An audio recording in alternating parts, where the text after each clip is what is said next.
got some new polling out from More Perfect Union. They've been doing a fantastic job covering a lot of the labor action that's been happening across the country. And so they put a poll into the field asking people how they feel about labor unions, whether they would support unions at their own place of work, and whether or not the current strike wave is, quote, long overdue. They found majority support for each one of those things. So 58% of Americans say they view labor unions favorably.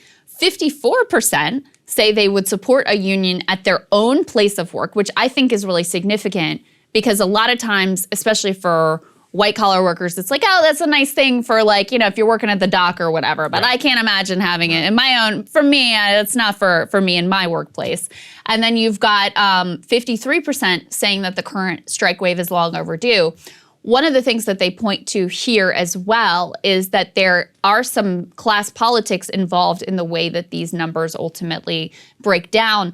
Lower income Americans more strongly supported each of those sentiments than higher income Americans. So for example, the strongest support for having a union at their workforce came among those who make less than $25,000 per year. A full 58% of those individuals said, yes, I would like to have a union at my workplace. But the differences were not that vast. Among the wealthiest respondents, those who made more than $150K per year, 52% said that they would support a union at their workplace as well. So you can see, though, here how politically, for Democrats, forget about obviously like the values of workers should have power in their workplace, and that's a good thing and helps to rebalance the scales, et cetera. But politically, they make the point, if Democrats actually care about trying to win back some of the voters that they've been losing over the years, leaning into their support for labor, leaning into support for unions, and putting policies on the books that will make it easier for workers to unionize could be a path back to some relevance with some of the people that they've lost. Yeah, no, it's interesting. And whenever you look at the polling in particular, and I think the problem that everybody runs away from this is that many of these people are just cross-partisan. A lot of union people voted for Trump. A lot of them either voted for Bernie, or a lot of them also just sat at home and said nobody really supports me. So actually supporting, these type of labor actions requires you to go beyond traditional mold of politics, which makes it so that there's not a lot of benefit in the short term, like media coverage. It's interesting. I saw somebody out on Twitter was like, hey, who's done the best coverage of labor strikes? And, all the replies were like, us. And I'm not just bragging. Us and the guests that we have on the show. Guests that we have on the show. Jonah Furman, Kim Kelly.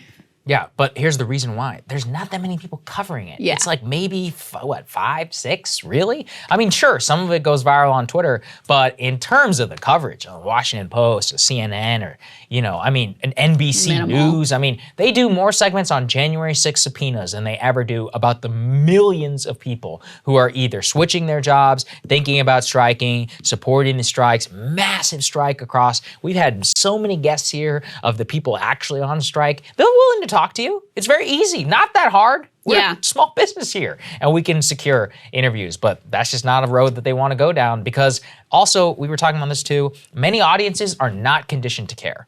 As in, people know where the clicks are. It's always in the culture war. It's the easiest thing on earth, either side. But building up an audience and explaining to them why this stuff matters and getting people invested, that's the hardest thing in the world. And they just don't want to put in the time. One thing we've been really proud of that we've talked about privately here is that when we first, from the beginning of Rising, we covered worker action because it was important. Teacher strikes. It was important to us. Teacher strikes, the coal miners who were parked down on the train tracks, blocking the train. That was an incredible story. Strikes, we had union presidents, we had workers. And in the beginning, those segments didn't get a lot of views. Mm-hmm. People didn't click on those segments. And over time, we've stuck with it because we think it's so central and so critical. And people have started to care more and more. Or it's possible that just people who already cared about that stuff started to find our stuff so it's both. More and more. But the point is that, a lot of times I think content creators just take like whatever happens to click as the end all be all and not think about their responsibility to bring people along, to present them with like, here's something that actually you might not off the top be interested in, but if you dig into this is actually really significant. And maybe over time you start to build, either a different audience or you start to bring your own audience along with some of the things that are happening. So we're really proud that our audience has a lot of interest in these issues because we think they're so vital and so incredibly important. On the politics of all of this, you know, Trump was terrible on labor. His NLRB, National Labor Relations Board's pick were all basically union busting lawyers. They took aggressive action. I mean, they were terrible. They were on the side of the boss, like routinely, in spite of what he verbally said. Biden has promised to be the most pro-union president in history. Most pro-union president in history. And yet, when it comes to the fact that we had Striketober and tens of thousands of workers walking out, authorizing strikes, you know, threatening to walk out, they still hung on to this legalistic, like, oh, well, we can't really say anything about this. We can't really get involved here, which is nonsense. And look, the fact that it would be controversial, frankly, is a good thing because that would generate coverage, it would generate buzz, it would demonstrate who's on which side really.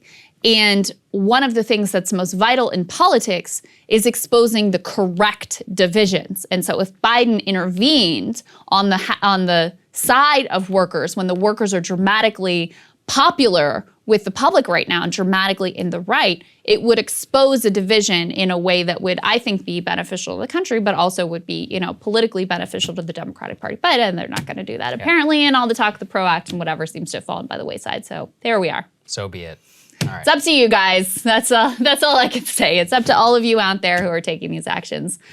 We appreciate you guys. Have a good one, and we'll have more for you later. See you later. Hey guys, thanks so much for watching. That's right. Just as a reminder, you can become a premium subscriber today. Watch the full show completely uncut, our reactions to each other's monologues. You get to listen to it. You get to ask us questions, all that good stuff. Link is right there in the description or at breakingpoints.com. Best of all, great way to say screw you to the mainstream media.